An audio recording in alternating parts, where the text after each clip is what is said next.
Hello, everybody. Starting up a minute early here. Seems we have one person in the chat. Let me pull some things up. Give my formal sign in at 7 sharp as I can be. There it is, 7. All right. So, we lost somebody. That's cool. And all that other stuff, but if get the old past live stream. All right, so 7 p.m. Here we go. Welcome to the Roach Crossing weekly general live stream, November 4th, 2021. I'm quite a bit tired today. Was doing a lot of work outdoors and a fair amount of work indoors too. So I'm going to pop out for a second, get some eye drops in my eyes.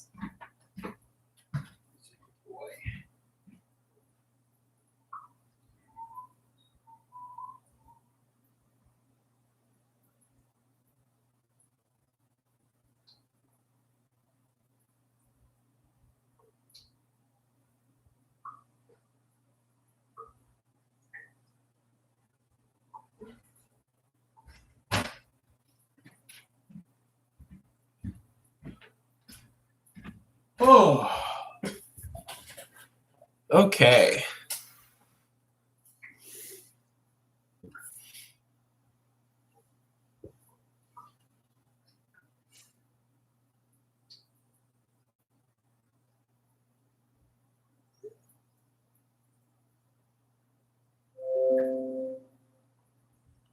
Gaming services.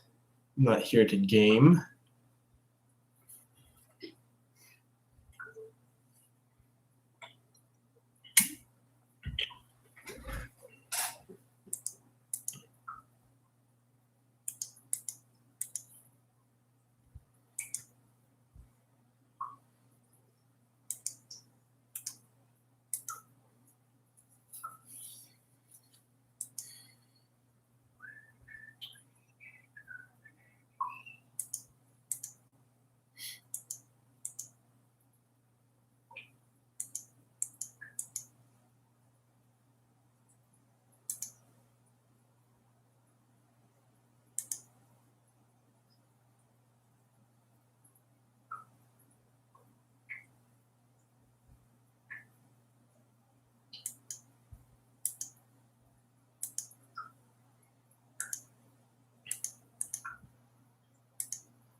So for anybody tuning in to watch the dead stream, I guess I'll just go on a little bit of what I've been up to last week for anybody tuning in before we get some more folks in the chat.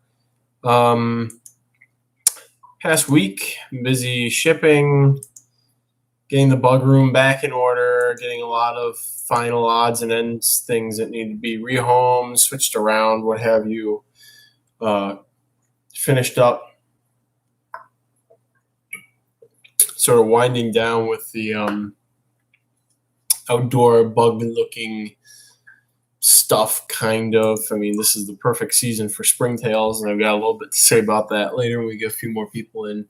Other than that, just sort of wind down, cleaned off my patio, brought in some stuff from outside, some various plants for, aesthetics and also just for foodstuffs for things over the winter. It's been a very busy week.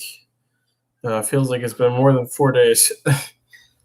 And it certainly feels like more than a week since I last did a live stream. So, but other than that, yeah, it's nice getting back and caught up on a lot of stuff. Feels really good to see cultures thriving. Always when I lose cultures and I have cultures that are thriving, it's always like, okay, well, those are doing well. Now it's time to restart these other ones. A couple of tobiids that crashed over the summer due to various forces.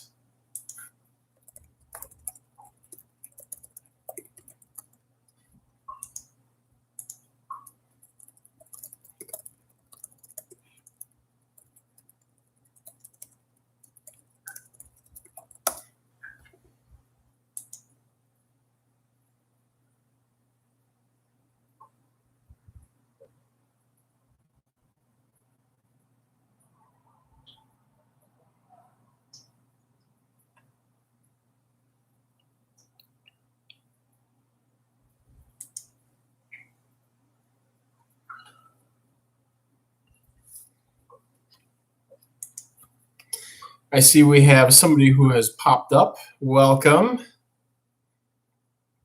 Getting a little notification that says your connection is unstable. Please wait while we try reconnecting. So I'm going to try turning my phone Wi-Fi off and seeing if that gets us somewhere.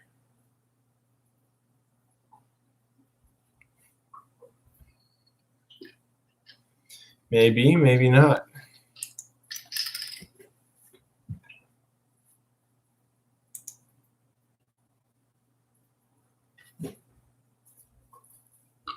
Excuse me.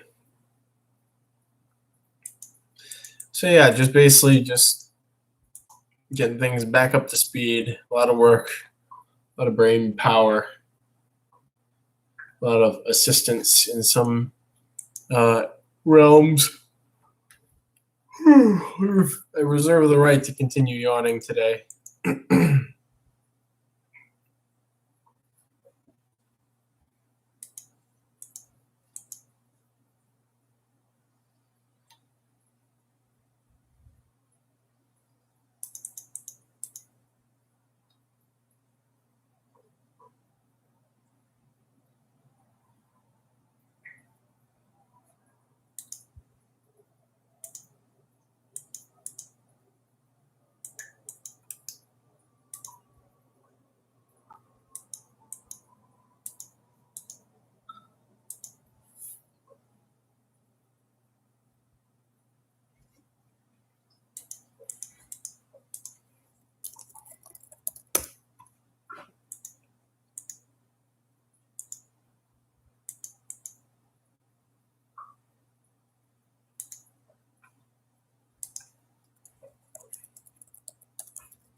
Oh, it's been a very busy day.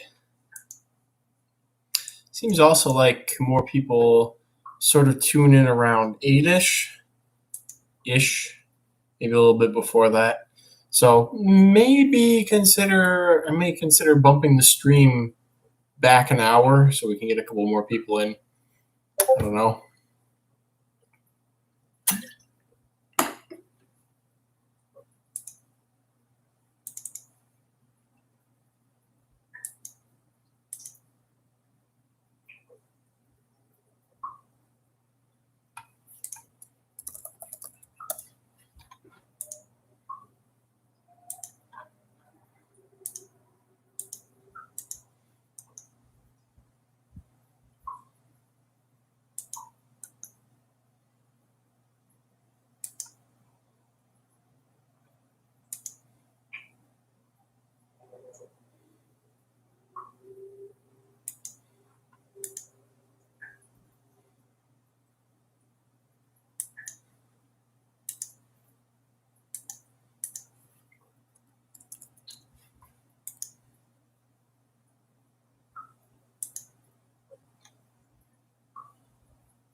Amusing thing I'm discussing with somebody about how we both seem to know somebody with the same name, but with both of them bug keepers, and both of them preferring to keep mantids, and apparently we both have different emails for the same person, which might actually end up being two people.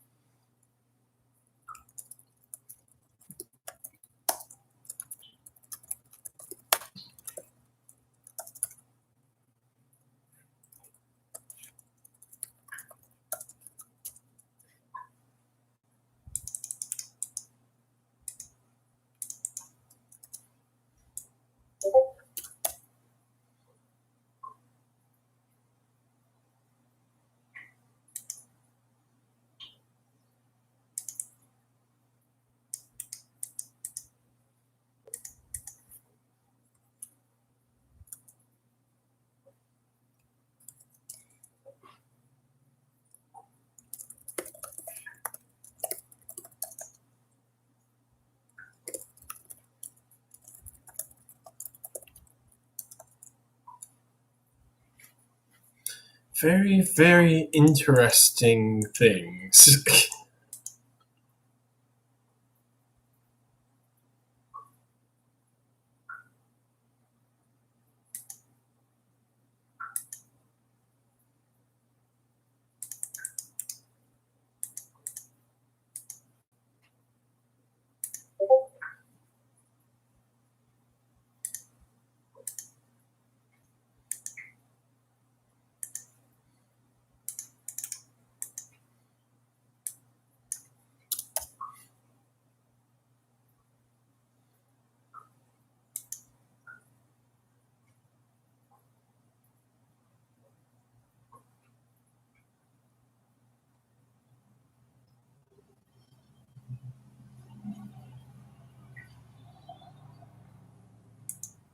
Let's have the window open since this room with the heat now on. Hello, Derco. Yeah, I have the window open since this room with the heat on during the day and all the lights and everything else gets really hot. So I'm curious, anybody who's watching the stream still says the connection is unstable, and I'm wondering what the deal is with that.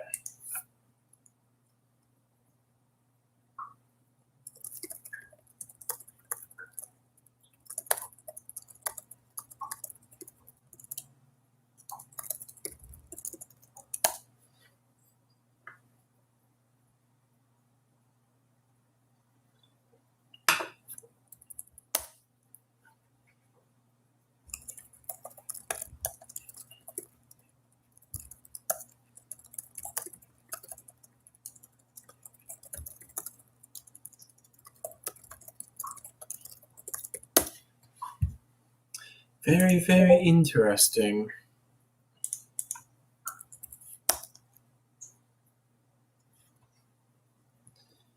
Very, very interesting indeed. Seems fine to me, but I just arrived. Okay. That's good. Well, welcome. The first of hopefully many. Surprisingly, last week we had a good number of people in here, but as I had said earlier, they tend to pop up a bit later, which is making me consider maybe moving the stream later, or maybe if I moved it later, then people would just pop up an hour later anyways into it.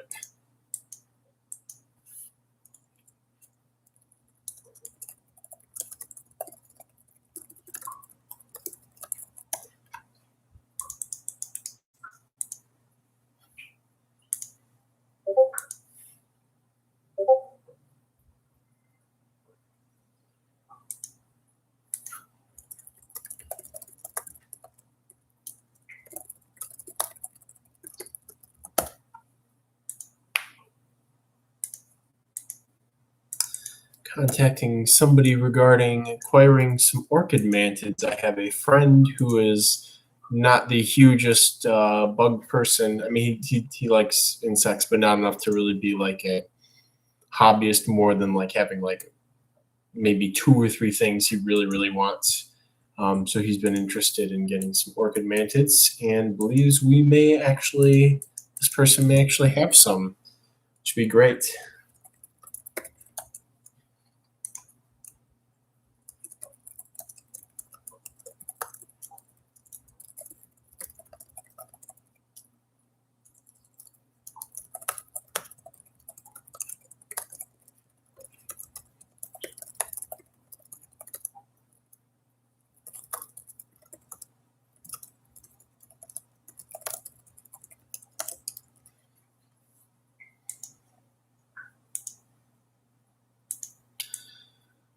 All right, seems we got a couple more people. Still seeing this weird connection unstable thing. Not sure what that's all about. Maybe it'll just go away if I ignore it, like some problems in life, and unlike some other problems in life.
Might be wrong about the soothes, but I'll be able to compare better when I get yours. Soothe. Oh, the Soothophilus. Oh, hello. Um, yeah. Like I had noted, I think in our email, now that I recognize you, um, I don't think Gracillipes ranges that far north. I could be wrong. There are a lot of Soothophilus, and not very many good resources for identifying them. It's kind of difficult with it's been my experience as a general trend. It's a little more difficult to find good resources, or there hasn't been as much put into identifying species that are wingless throughout their life cycle, even with roaches or even Brachypterus for some reason. A lot of stuff's based on like wing venation and whatnot. And just Pseudophilus are also just kind of poorly studied compared to everything that's not Leps or Coleoptera. It's the same boat as cockroaches, which might be why I like them. Then it's nice having North American orthopterans that have eggs that don't seem to require diapause. That's also very handy.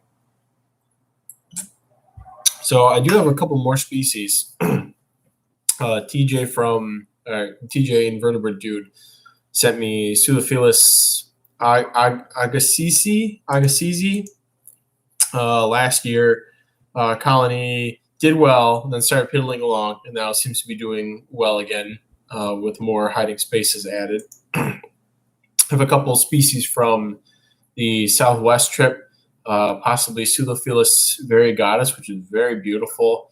Unfortunately, I only found 3. They're very alert in the wild. They're usually found in rodent burrows, and the only time they really come out is like at night, where they go and, for whatever reason, sit by the entrance of the burrows. So you have to be very quick and very stealthy to actually catch them, because by the time you've seen them, they're gone. They'll go back into the burrow or be hopping off somewhere. So I actually found a couple in a sprinkler box in one location. But unfortunately, because of how jumpy they are, I lost one into the bug room. I was doing some maintenance, and I didn't even really notice this tinier one sort of crawl off. So I have 2. Maybe that other one will pop up. Yeah, I got stung by scorpions when I was collecting the Pseudophilus. Actually, that wouldn't be or wait, it was the same location that I was collecting. It wouldn't be the first time I've been stung while collecting cave crickets, which is, maybe I should stop collecting cave crickets that way. But the first Arizona trip in Texas, I got stung while looking for cave crickets in Aranavega. And then this last trip, I got stung yet again in Arizona, but it was the same location, but it wasn't the sprinkler box that had the cave crickets. It was under like a pylon thing, and I was digging around for Aranavega. It was funny because I went to put my hand into the hole to dig out some of the duff, and I felt something, hit my finger, and I saw 2 recluses crawl out of the hole. And I was just like, yep, this is how I ruin my life. This is where I die. And then after that, the scorpion ran out. I think it was a Hoffmannius or something benign. I was just like, oh, this is fine. I'm good. So, hello, Nature Man 494. Welcome. Seems you got a couple more people coming in and out. I'm gonna actually run and get a coffee because I am really burning the candle at both ends today. I went out and did some native plant stuff for a neighbor's girlfriend, and that was it was nice, a very nice property, and very easygoing work schedule and blah blah blah. But it was still it's a little deviation from the norm.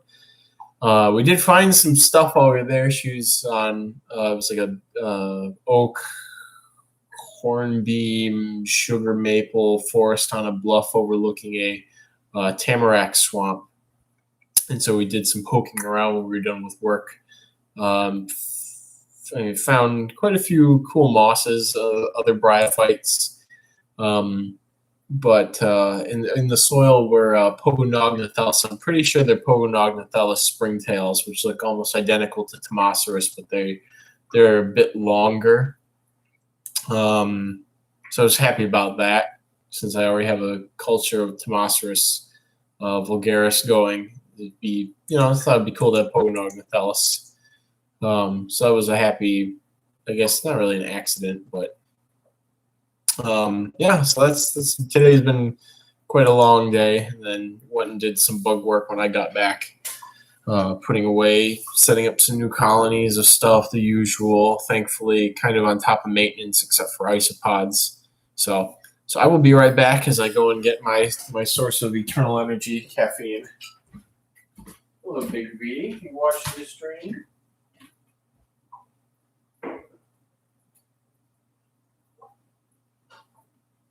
Ooh.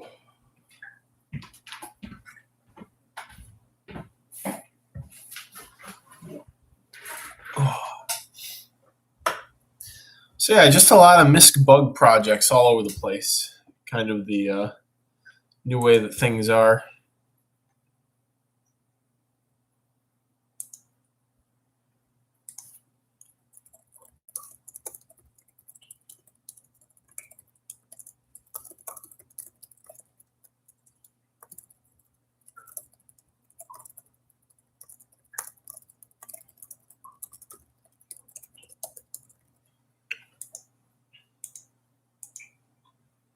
So fairly caught up on emails too. At least there's no whole summer's backlog. It's just every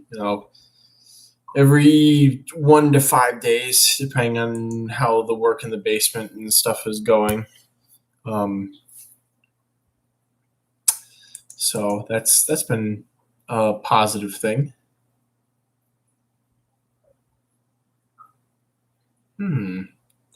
Somebody needs brown banded roaches. Thank you, Derico. It was good seeing you in the chat. You have a good one as well, and let's hope those pseudophilus get established for you. We need to have more species. They are very pretty organisms.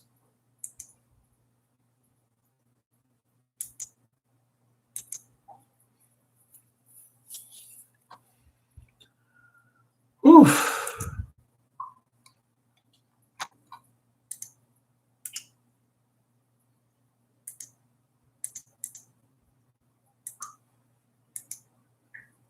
Hello, some eggs.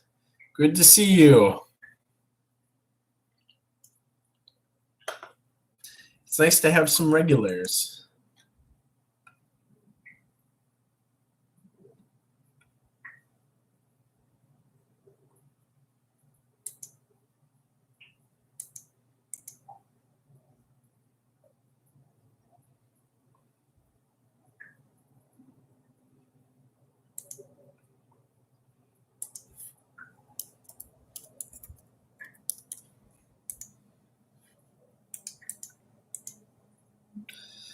So yeah, just piddling through some emails, trying to stay on top of things before it's been the way to do things. Just keep the gears turning, and eventually, somewhere in all of this, I get to sleep and take a break.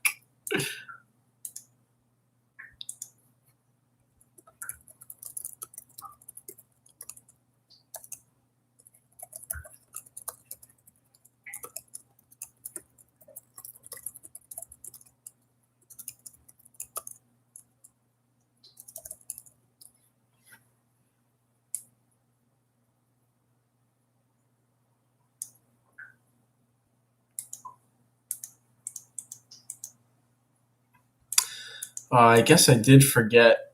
Some weeks it can be a little overwhelming, all the stuff that sort of pops up here. This week was a couple boxes still waiting for one last of top off colonies, another box of horrid assassin bugs. So I'm just endlessly pouring into the bin more and more. Some stuff from the Appalachians, some best beetles. Probably just going to stock those for educational and whatnot, since they're pretty long lived, easy to keep alive, etc. It'd be neat if I could breed them in captivity. I know Oren McGonigal had some success with that. It's probably just as easy as throwing them into a bin that has room that's somewhat seasonal with a bunch of wood, and then just forgetting about them for a year and coming back to 5 times as many as you put in or something like that. I could be very wrong, though. So those, some petaserpes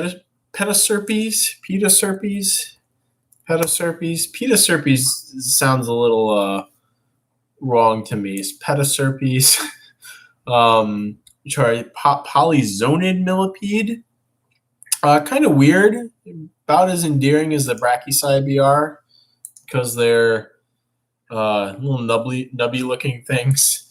And I found them before in Michigan. Actually, we found one today at the place where we were doing plant stuff. Unfortunately, couldn't find any more, but they seem to, similar like how the brachycybe feed on fungal exudates, the petaserpes seem to have some sort of association with white rot in leaf litter or on wood. So we're going to see if I can get those going. On the topic of millipedes, too, some more onomerous arriving from Alabama, hopefully tomorrow. Those are a U.S. native pill millipede. They're very tiny, even compared to like glomerus, and nothing like those gigantic tropical ones. But I have bred them before. In fact, I had hundreds of them at one point back around 2016. And then summer hits, air humidity goes up. Millipedes in general don't like to be stuffy, even those that like good humidity, and everything they just collapse. Those who may remember the Facebook page post a while ago, maybe circa 2015, 2016, I had actually gotten good breeding out of Glomerus pustulatus, which is the larger European pill millipede, pustulata, very pretty. And I had noticed that during the winter time when I went to spray the colony of whatever I had thrown them in with, it might have been isopods or something, and then all of a sudden there were all these pill millipedes that were like, what? So it's a matter of finding what diet they really like, as well as what sort of airflow and humidity they do best at consistently. So the anomalous are just like the other pill millipedes and whatnot, usually found in rotting wood. And they were just eating random white rotted hardwood wood. So this is my third try working with them. The last try was spring of this year. And I threw them temporarily in a container that was too humid. According to Sampson, Besses don't need much wood, just an actual log that is dead but barely rotten, not that I was able to breed them in mass quantities. Yeah, so I can't remember where I had read this, but the whole different stages of wood decay, and there's like fresh, there's like the white rotted, dry rotted, all that other stuff. Seems like Bess really bore into things initially. Hello, Sebastian. Good to see you. I just got done responding to your email. I think probably with your setup, you made a good call going with the Hemipterosaura palliata over the Vittata. You can see my setup for Vittata right there. So they've got good ventilation. They've got a lot of heat, etc. Probably more than your setup may offer. But if you have a dry house, when things are dry, when relative humidity is at like 50 to 55%, you can even keep things enclosed with no ventilation containers, and the humidity just gets leached out of it far much more than the air humidity is up in the 60s and 70s. So a lot of things do a lot better when the air is just really dry, well ventilated, and you just spray constantly. I've found out. So, anyways, I think I was talking about anomalous, which ties back to the anomalous, the ventilation, all that stuff.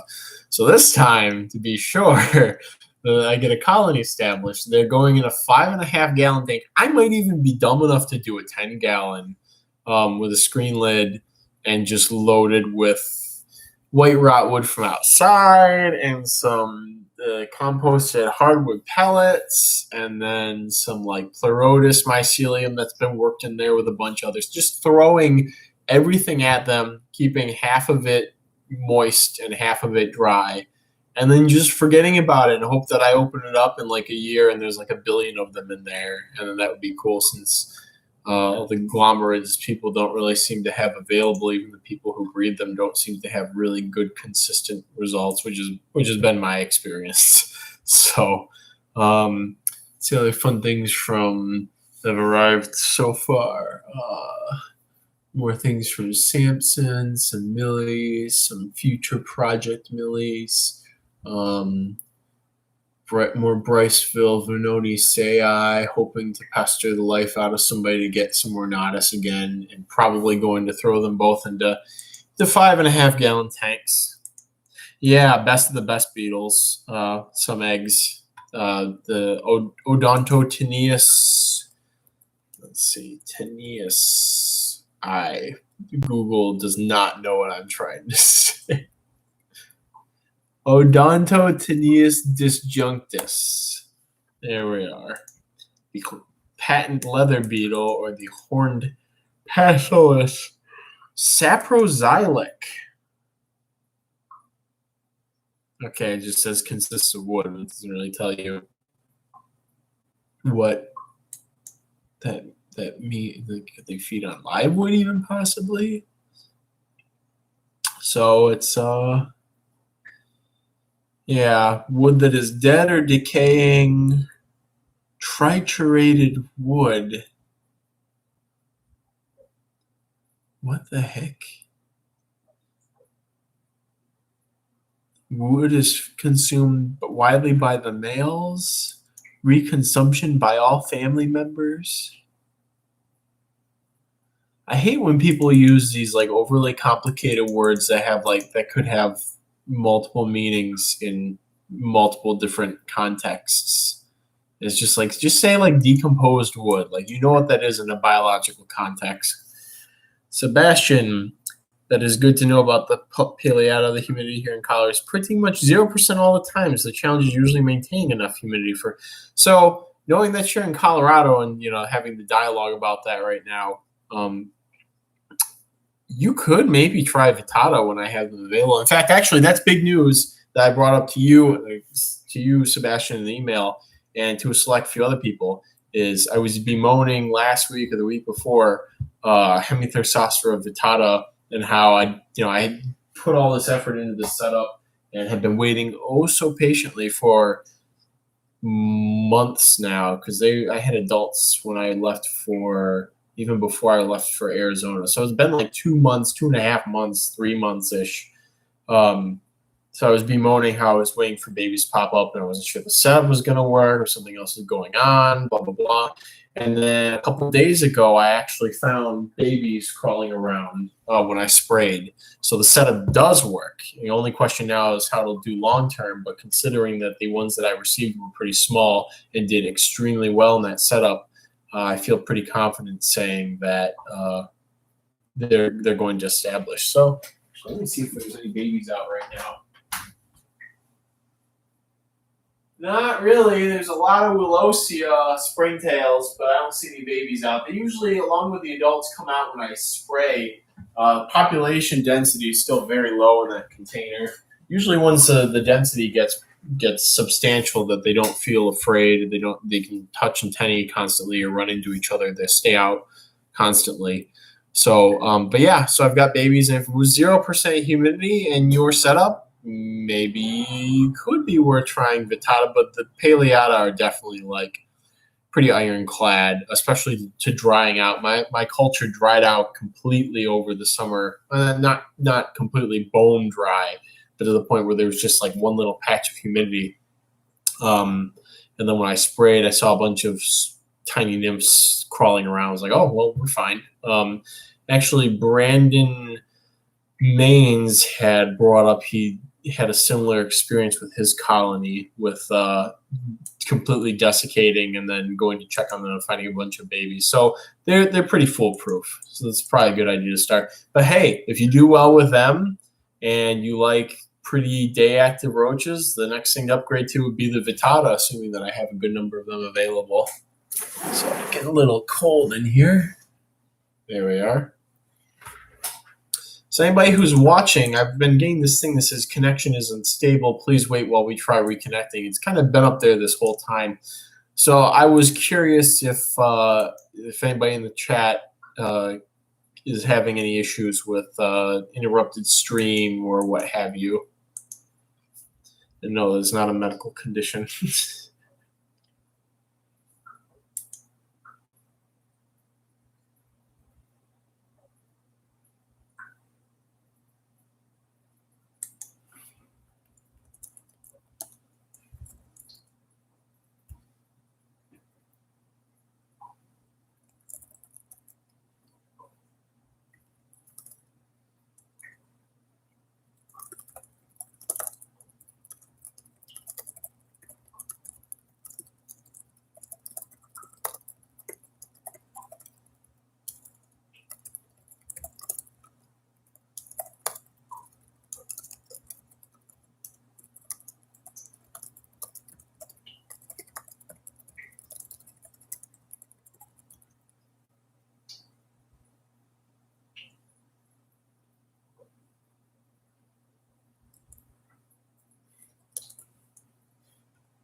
So I'll bring this up now. Also, I have a live stream scheduled with Russ again from Aquarimax. Aquarimax? I always forget exactly which one it is.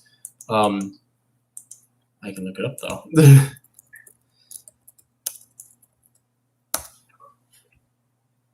Aquarimax. Yes, Russ from Aquarimax. I don't know why I always mess it up. So for December, so Wednesday, December 8th. So that'll be a special. So I will do 2 live streams. I will be on Russ's on December 8th, and then also again here the following day. And my topic will be communal roach enclosures and seeing where that dialogue can go, because, with the isopod madness, a lot of other animal madness, there's a lot of strong opinions on keeping things together and not keeping things together. And I've had a lot of success with keeping different things together long term. And it's helpful for people saving on space. It's better, it's prettier aesthetically, depending on what you're using. So that upcoming live stream will be focused on communal cockroach enclosures, and sort of, I'm hoping, pioneer for the future.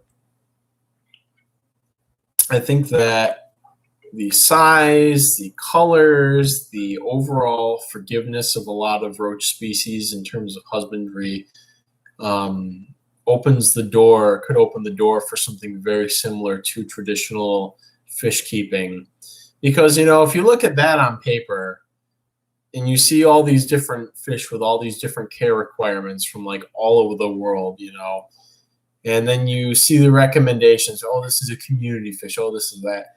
A lot of these things aren't actually interacting in the wild in any capacity like that. You don't have things like neon tetras living with like rasboras and all this stuff. But in captivity, where there's not competition for resources and there's not stress from environmental conditions or predators and whatnot, things can be kept and act differently than they do in the wild. And so I see a lot of potential with that with roaches, because also, having been an aquarium person myself in my now long gone youth, about 15 years ago, fish keeping is kind of a pain in the ass. As I have my, not even a fish tank, it's just a cutting propagator with a bubbler on it. Then I'm hoping I'll find something neat to throw into. I may have some aquatic isopods coming for that. That's a different story. It's kind of a pain in the ass. Water changes and stocking rates and water quality and one fish decides to maul all the other ones, you put the wrong things together, all that stuff. It's just they've sort of had the infrastructure and the appeal of having a nice, pretty aquarium, which is, basically how the hobby took off and became, keeping things in weird glass cubes full of water in our house became something almost ubiquitous to, living in the U.S. Everybody has a fish tank at some point where they have decrepit goldfish in it, or they've gotten one of each of the schooling fish at Petco and threw them into a 10-gallon or something. So I feel like there's a good amount of potential there for cockroaches, considering the work's lower. Arguably, some of them are prettier than a lot of aquarium fish. We haven't gotten quite to the point of breeding where we get monstrosities like those, pink, black skirt, long flowing tetras, or those kissing gourmets, or the billion different platies. But, give it time, enough mutations and stuff. We already have pretty things like the yellow banana roaches or the yellow gynolerita, just regular, or like glow roaches like glowfish, yeah. I actually had a conversation with my girlfriend about how we would go about doing that. The other thing is the patent on the green fluorescent protein expression stuff is something that has to be overcome. But I was looking maybe 3 years ago, or the glowfish bettas were introduced, and just sort of looking at these things, and they're like half the ones in the pet store already look like they just want to die, and the ones that don't, it kind of looks like a dead fish. Like their eyes are just like, the eyes in the bettas in particular just don't look pretty with the GFP. And so it just looks like a bunch of like weird zombie fish, which I guess is kind of cool, but it's like, they don't have the same vigorous look like the zebra danio glowfish do. And so it's just like a bunch of like trapped, tormented souls, and the right on the end cap at the Petco or the Pet Supplies Plus. But I think roaches would probably pull it off better. And you have the advantage there also that, a lot of them are nocturnal. You could probably do like a glow Paraplaneta americana, or maybe not, because they probably get into wild populations, like a glow Blabrus cranifer, or something probably that's a bit more ephemeral looking, so that the GFP can shine through a bit better, like maybe even banana roaches. Excuse me. But you could do that, and they're nocturnal and whatnot, and be pretty cool to turn on a light in the middle of the night without scaring all the roaches and just see all the green. I mean, I guess the green banana roach is already green, but glow in the dark, glow in the black light green. Now that's something. So it could happen.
Let's see if there's anything else. What is this going on here? Something happening in a text.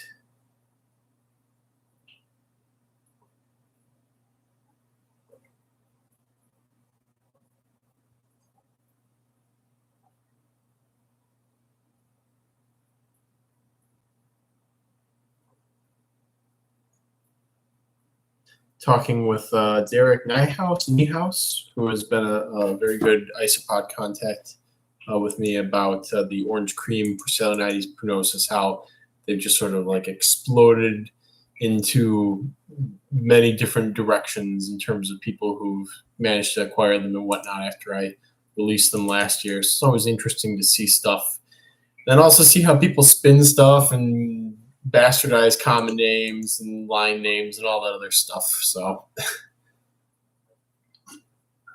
I kind of feel the way that probably how all the people who produced all those fancy species and varieties of platies and guppies feel when they see their stuff for sale, like on PetSmart or something, the wrong name or what have you.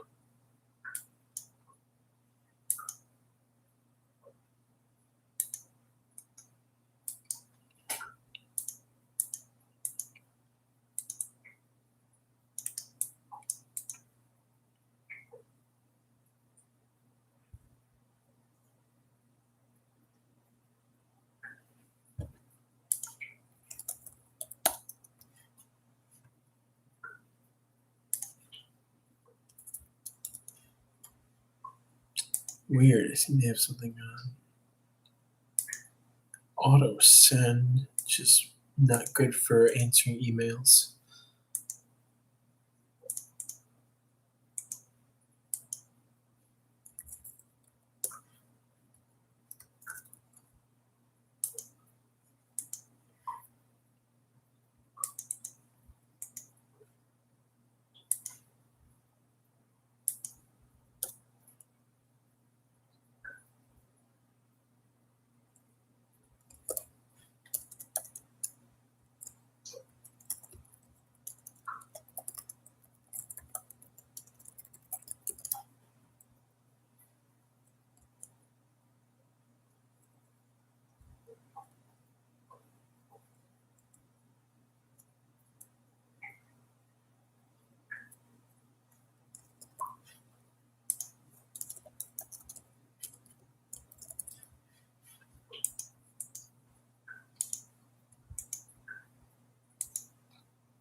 So I just noticed the sweet potatoes vines growing out of the prop tank over there, and I brought in a nice hearty sweet potato cutting to feed to my Taurus beetles over the winter. And I was looking at it, I was like, wow, that's really disappearing. Where could that possibly be going? And thinking like, oh yeah, it's the tortoise beetles, they're mature now and they're eating a lot of food and they're laying a bunch of eggs. That's what's going on here. Because I just saw a batch of eggs today. And I looked a little closer and realized there's a gigantic geometric moth caterpillar that has been eating all of the sweet potato. And so that's going to get fed to one of my beardies pretty soon.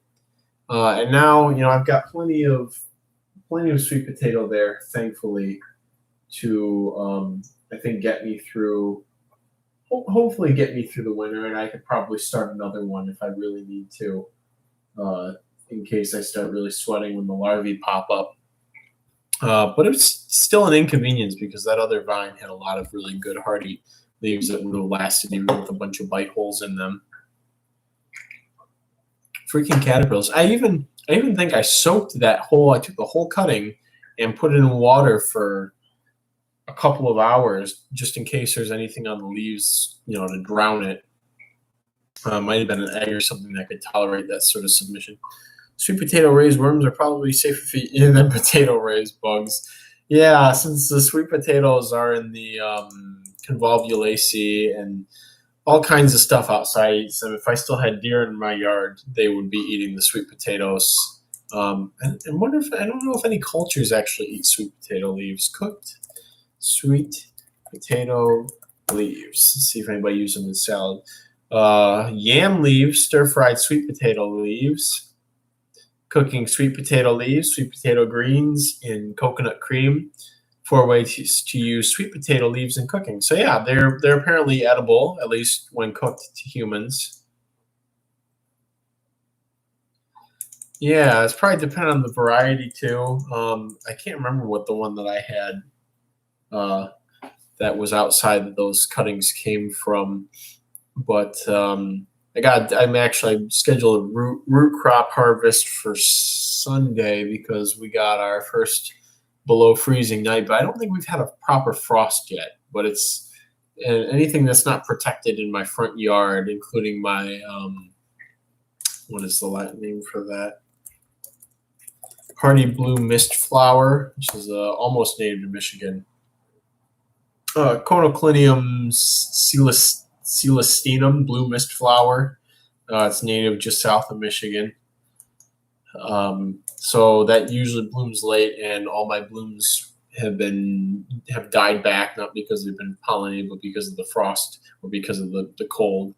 But there's still a lot of stuff in my backyard that didn't get hit because it's in a nice, warmer microclimate. But unfortunately, all my sweet potatoes did get hit. So Sunday I got to do a root crop harvest. Sweet potatoes, 2 varieties of regular potatoes, Nebula and California White that I'm trying in the feed sack method, since I have sacks of feed for the chickens, ducks, and cracking back for the various livestock.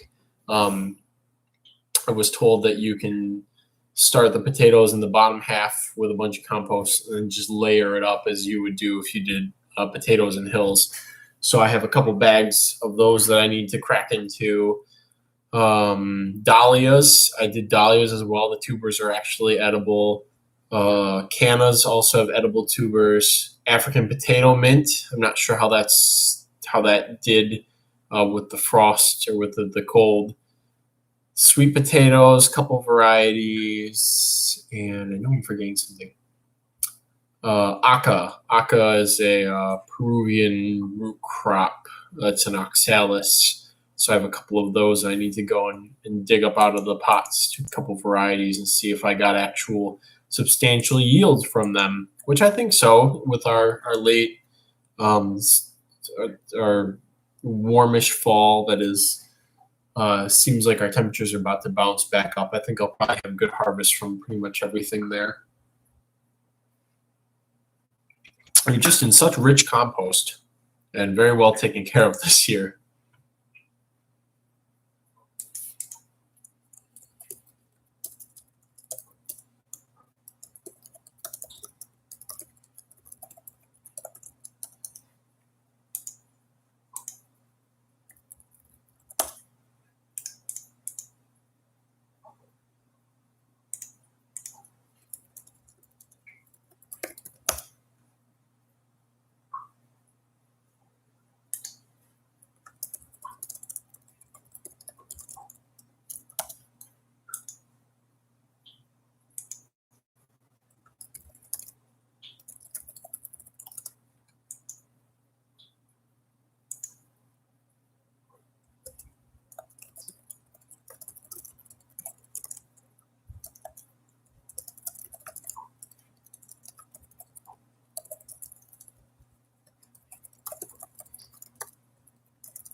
So actually, now that I'm thinking about it, I need to add some boys to one of my roach cultures here. Here's Spherus. TJ, aka Invertebrate Dude, was kind enough to send me some. Whoa, that could have been very bad for that Bancho and Carcinera culture. Oh man. Was kind enough to send me some male Paraspherus pygmaeus, which I desperately need since I only have a couple of females. And so I will be adding those to the culture now. Y'all need some water? These are sub-adults. Might as well show them off. think it's just the two of them. Whoa, of course, on the move. So, roly-poly roaches. I think there's 2-ish males, but I'm just going to put the whole cup into the culture and call that a success. And I'll just remove it when I do maintenance next, which will probably be in a couple days. It should have crawled off. So hopefully getting these Paraspherus pygmaeus going again here. I believe that TJ has a colony of fair size, and I am on the books for getting more if I need them. So, but they just did not do well for me for kind of like my peppered roaches, where they went into a spiral at one point and then just never sort of pulled out of it. And I eventually lost them all circa late 2016 after my first move. And I was never able to find them available again. So, but now hopefully 2 males, 3-ish adult females, you get somewhere within a couple of months. They're pretty prolific when they're happy. It's just like I said, they tend to you can have these death spirals with stuff, and they're very prone to that. They seem to be if things get too humid or what have you. Oh, I might need another coffee. So, as much as I would love to drop out of the stream at 8, as it is usually a 8 to 9 stream, as it says on the homepage, I will fight on with more coffee.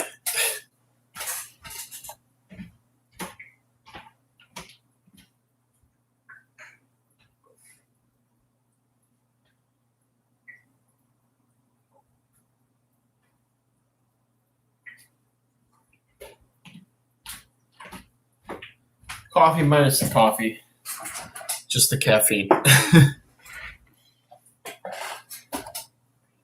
So yeah, a lot of gears turning. Pseudoglomerus found males maybe 3 weeks ago, maybe more than that. They're up there on one of those critter keepers. Seem to be doing very well, very voracious appetites. I know that having those available will make quite a few people happy. So we'll see how that goes. Speaking of pulling things out of death spirals, last week we had discussed a bit that Rhabdoblata rustica is possibly going to be gone from the U.S. culture and probably the world culture. Everybody I contacted who had colonies, they all have lost them, and they're down to just like 2 females or something like that, 2 subadult females. So we may be kind of screwed. However, I have 3 adult females left, and they were alive when there were males present in the colony before I reset them back up and panicked, hit the panic button. Hello, Alan. I was just talking about my Rhabdoblata rustica and how I had checked on them yesterday.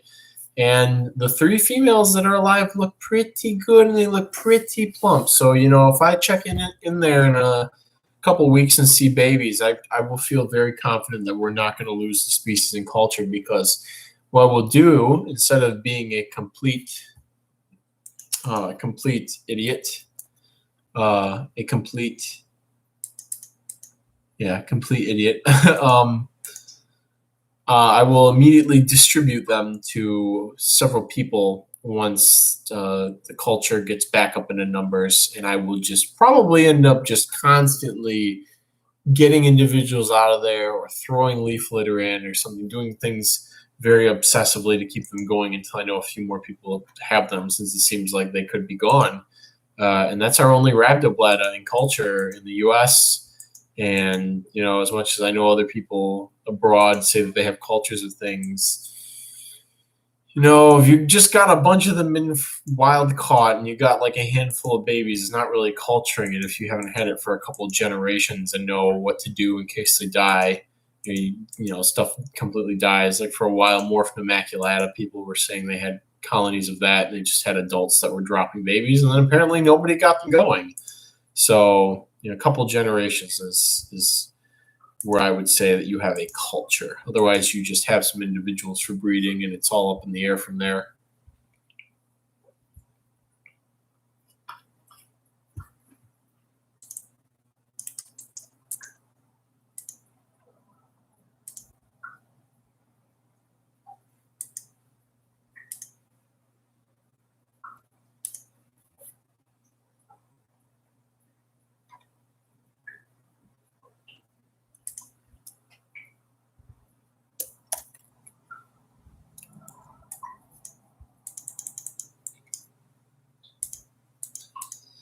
a couple of things into the shipping roster here.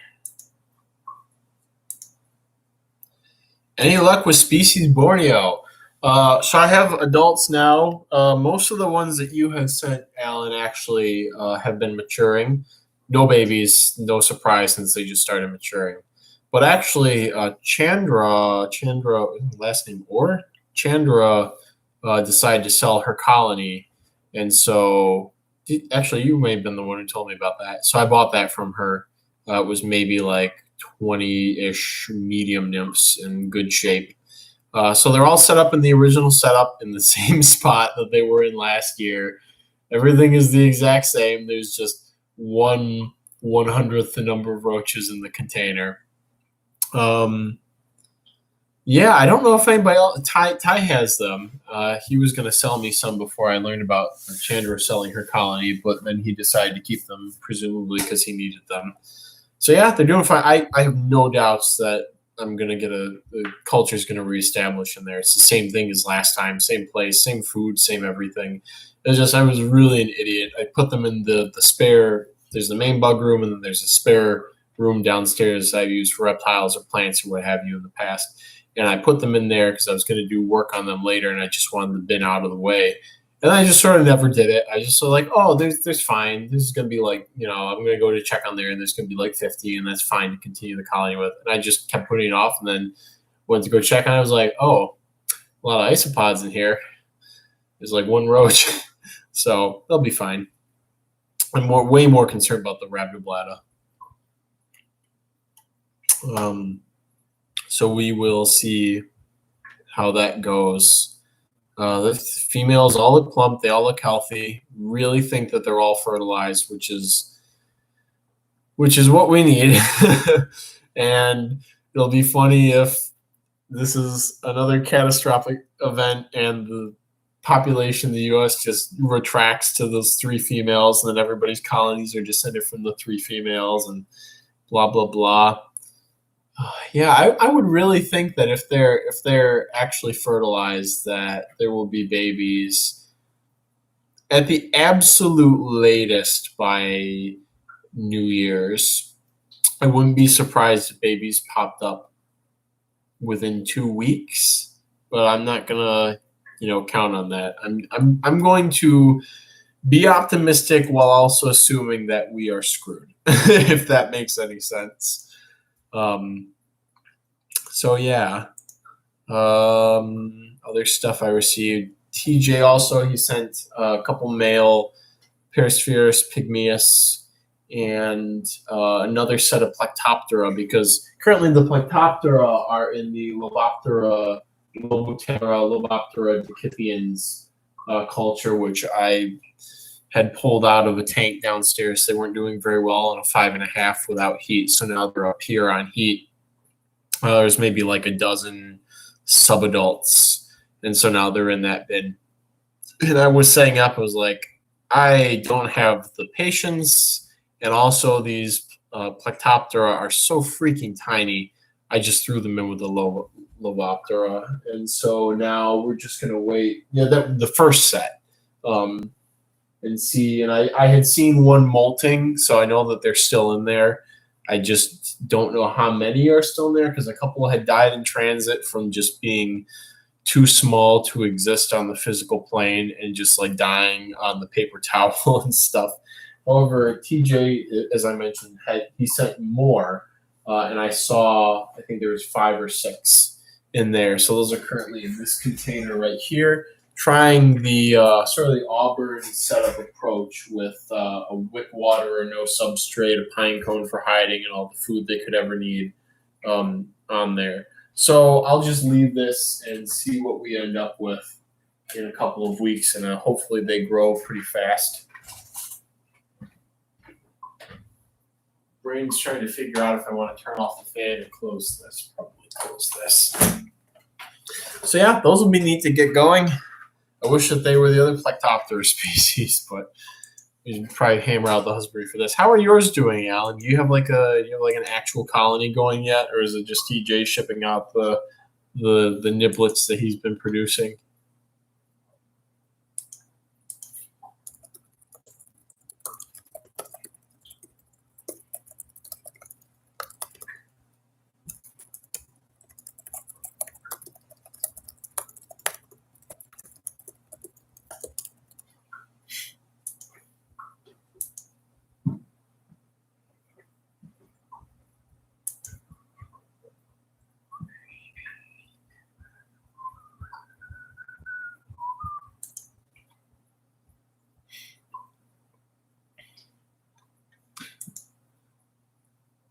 Alan says, I saw 2 fairly large nymphs in my enclosure, so I'm hoping they're doing okay. Yeah, it seems like that's all we can do. Yeah, hopefully it's not what's left. Yeah, they're so freaking tiny. I really wish that I could get some just sub-adults or something. I'll just keep pestering TJ for more as his continue producing, and we'll see what ends up maturing here. But I mean, there were only 5 Corso Nura Parashai that you or 5 or 7 that you collected. Now I have a 5.5 gallon tank culture with them starting in there, and then I also have them with the Bantua because of how well they did in there before and how well the Bantua did. So we're gonna kind of should do a Parashai at least. And I tried that approach with Texensis last year, where I threw them in with the Uricotis decipiens, and they did well all winter. And I remember seeing a baby in early spring, like maybe like a second or third instar, and then when things got more humid and I didn't do a little mist water as much, they just all disappeared from that bin. So I'm gonna culture them separately and in one of these critter keepers up here probably. So I got on the end of all that stuff there, those are all isopods with the mostly green labels on them. I'd like to convert those 6 containers into roach bins and send the isopods off to the Shadow Realm downstairs. Even if there is some cool stuff in there, the roaches are more important long term. So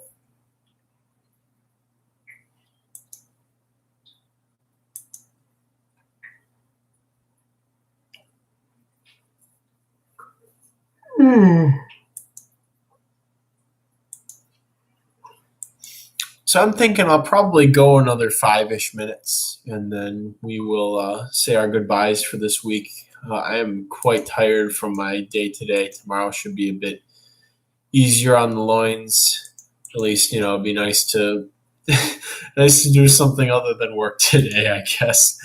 Although I'm probably just going to finagle with bugs the rest of the night. And maybe have some casual conversations with some folks.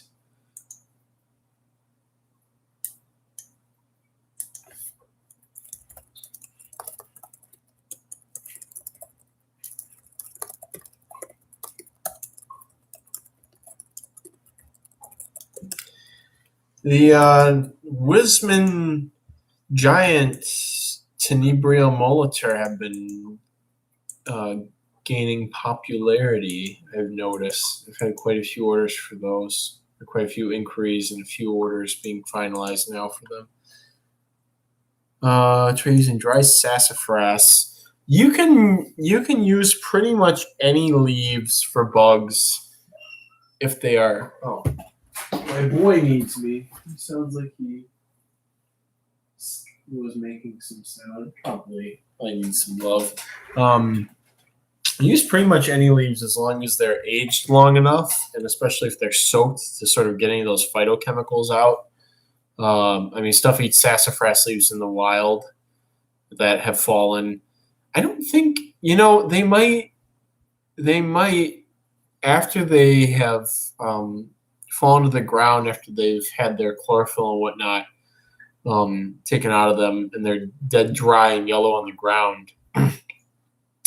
They might be very tasty to things. I can't think of any time that I've seen a leaf litter accumulation of sassafras leaves. It's kind of like maples, so things that disappear very quickly tend to have had fewer phytochemicals invested in them. So like you don't usually see a long-lasting leaf pile of silver maple or sugar maple. They basically hit the ground, and then right as soon as early spring hits, all the detritivores start consuming them because they're very palatable both to them and also to like the bacteria and whatnot that are breaking them down, because the phytochemicals do not last long in the leaves, unlike things like oaks, which last a long time because of the tannins. Unless the tannins are soaked out of them, they decompose very quickly. Cottonwoods, I don't know if that's because of phytochemicals or if that's because the leaves are just very physically thick and bulky, and therefore take a bit more time to break down.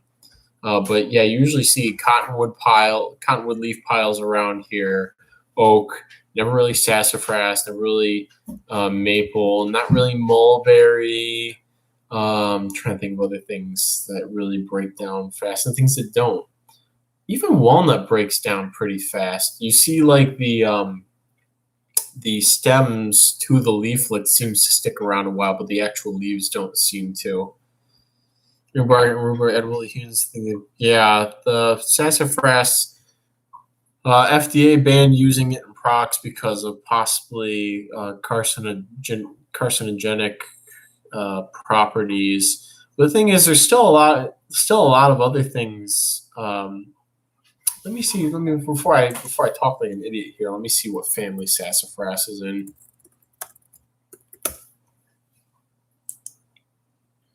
Oh, it's Lauraceae. Yeah, so there could be something not necessarily good there. For some reason, I was thinking that this was like a hibiscus scenario where, all right, yeah, hibiscus scenario where sassafras is like a tree form of something in the family that there's other plants they've used to make root beer and whatnot, and I was wondering if maybe it was in that family, like not sarsaparilla because that's made from smilax. There's a couple of things. It's the same family that Aurelia is in. Look this up. So I was thinking sassafras might be in that family, but it's not. Aureliaceae. There's a bunch of stuff in there. Bristly sarsaparilla, wild sarsaparilla, spikenard, all these things, ginseng, all these things that have medicinal qualities that have been consumed for a long time. But anyways, I thought that sassafras might be in that family, just be a tree-forming version, just like how lindens, basswoods are in the same family as hibiscus. They just, you never think this gigantic tree is actually in the hibiscus family, but it is.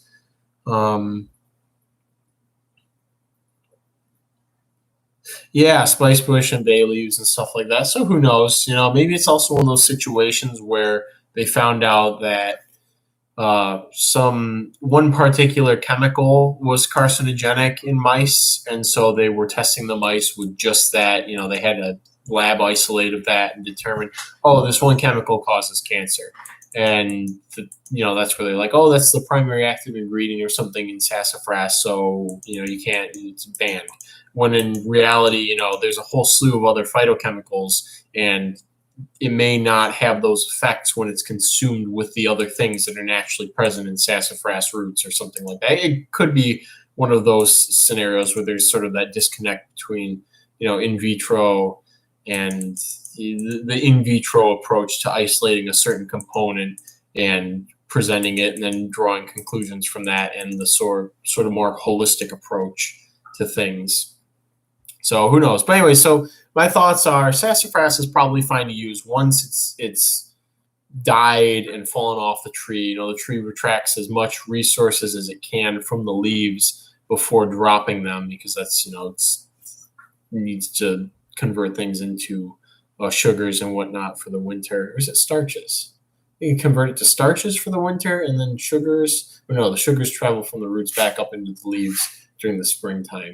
So anyways, it needs to convert the assets of the leaves into something that it can store over the winter. And in that process, a lot of those phytochemicals are probably broken down or just not maintained anymore, not produced in the leaf.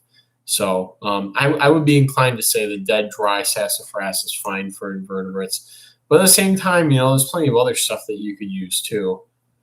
Like I was saying, cottonwood doesn't seem like it's particularly bad. I don't usually find a lot of invertebrates in cottonwood leaf litter per se, other than springtails. So there's something there that's just not palatable about it. It might not be phytochemicals. It might be, it might just be poor quality leaves that have, a lot of, I think it's lignin or whatever, or some sort of difficult to break down tissue.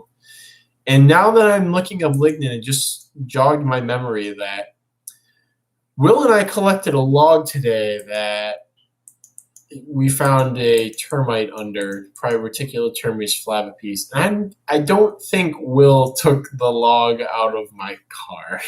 So I'm going to contact Will and ask him if he took the termite infested log out of my car.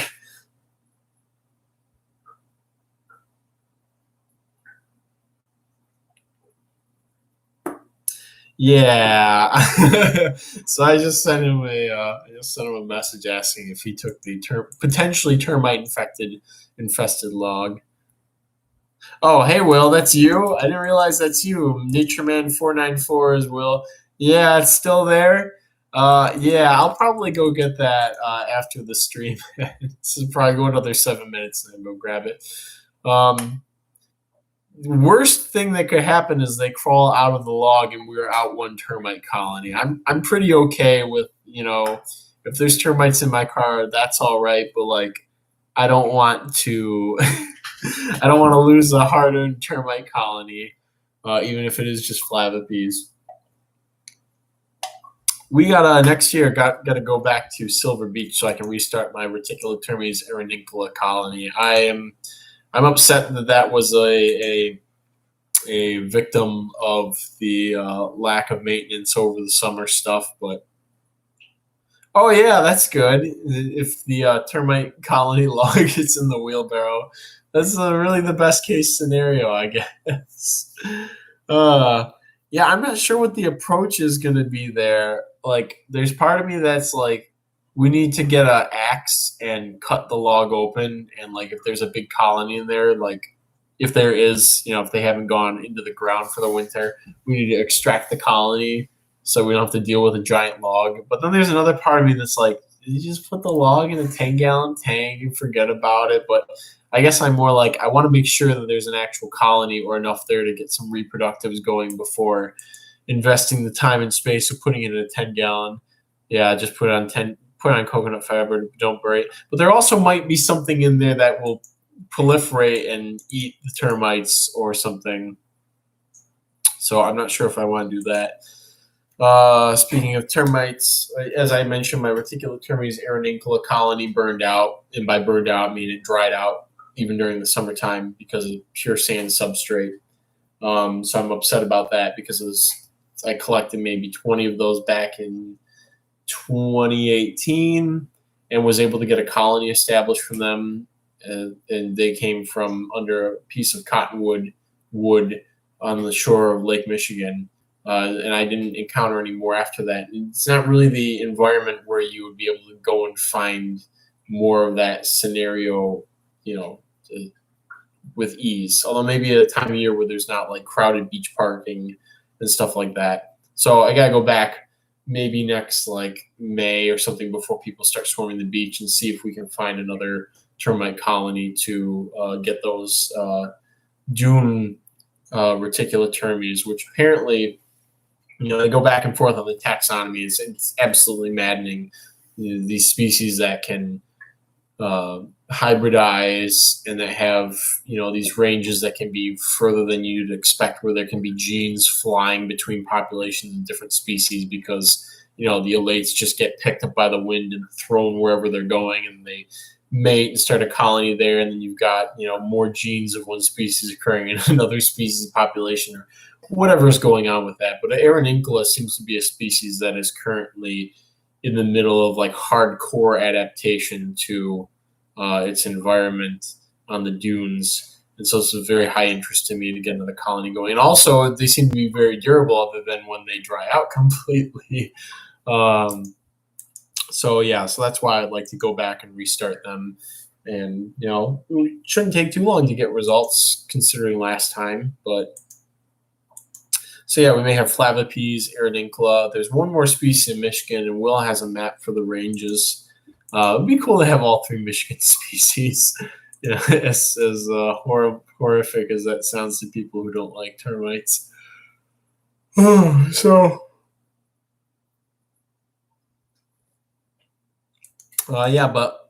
in terms of things that did survive, we should do a live stream. Yeah, we should do one together, Will.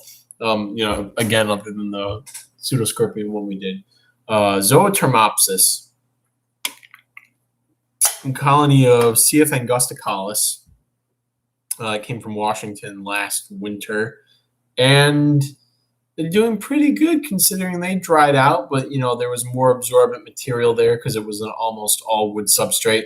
So we just took the piece of wood and everything that they were in, the other members in there, and just sort of put it in the heart of like some aspen bedding, and that was moist. And so I'm just gonna keep my fingers crossed that this is just the way you propagate all termites is just figure out if they want wet, damp, or dry wood, and then just throw a bunch of them in there and just wait for them to get whatever cue to become reproductives.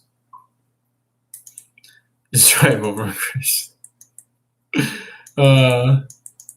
Well, Will could have stayed, but Will likes to, after helping me, he tends to like going home to go fondle his pseudoscorpions and whatnot. So I can't blame him. We've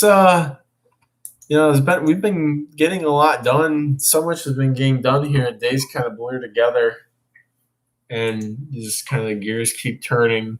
And it's nice to sort of sit back and relax and not freak out about stuff for 5 minutes. So yeah, so I think we're getting on the hour and a half mark here. And as I said before, I'm pretty tired. A couple of longer emails, it seems it's going to take more willpower for me to read through. So I think I'm going to focus on those. So everybody who joined tonight, people who are tuning into the dead stream, as we've been calling it, thanks for watching. I hope that some of my babbling has been of use or informative or enlightening or what have you. And I will see everybody at the live stream next week. I think starting next week, I'm gonna probably start pay somebody to, or start get on my butt and start doing it myself. Put some tags on some little things throughout the dead streams so that people can go back. People who are watching don't have to sit here and listen to me breathing heavily for 20 minutes without saying anything while I'm doing some emails while people are in and out of the live stream. So we'll see how that goes. So everybody, thanks for tuning in. See some of you again next week. And may your cultures be ever fruitful.